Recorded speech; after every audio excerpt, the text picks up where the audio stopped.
આશ્રમના નિયમ બતાવવા માંગુ છું જનતાને કે નવા નિયમ મુજબ તમે બધા હાલજો.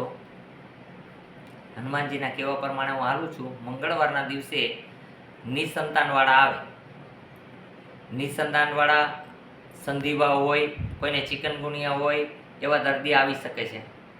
બાકીના દિવસોમાં અલગ અલગ પ્રકારના રોગી આવે.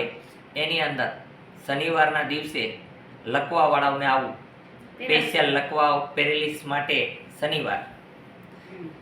બાકીના જે દિવસો છે બુધવાર, ગુરુવાર, શુક્રવાર, એ દિવસોની અંદર બધી પ્રકારના રોગી આવી શકે છે.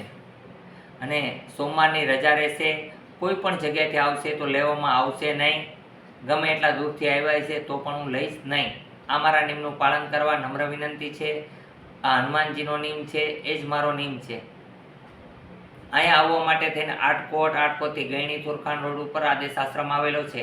અહીંનો સમય છે સવારે 9 થી 12, સાંજે 4 થી 6. એટલે નિયમનું બધાએ પાલન કરવું જરૂરી છે. એટલે બધા દર્દીઓને પૂરેપૂરો લાભ મળે.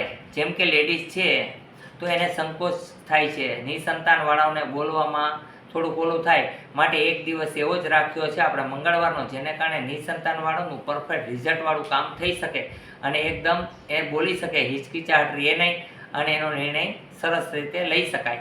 એ માટે સંતાનવાળા માટે મંગળવાર અતિ ઉત્તમ છે. મંગલ કાર્ય અને મંગળવાર, એ માટે તેને મંગળવાર રાખેલો છે. અને શનિવાર છે શનિદેવનો, તો એવી વસ્તુ છે કે કોઈ પણ પ્રકારનું કષ્ટ હોય, શનિદેવનો પણ શનિવાર છે ને હનુમાનજીનો પણ છે, તો એને કારણે બંને મળી અને એ કામ સરસ મજાનું લખવાનું કરી શકે. કારણ કે તેલના માલિશ જ લખવા દૂર થાય છે. અહીં તો ઈશ્વરની કૃપાથી હું રોગનો ઉપચાર કરું છું. તમે જોઈ શકો છો કેટલી વારની અંદર લખવાના મરીઝ સાજા થઈને જાય છે. તો તમે બધા આમાં સાથ દેજો મને. જય હનુમાન.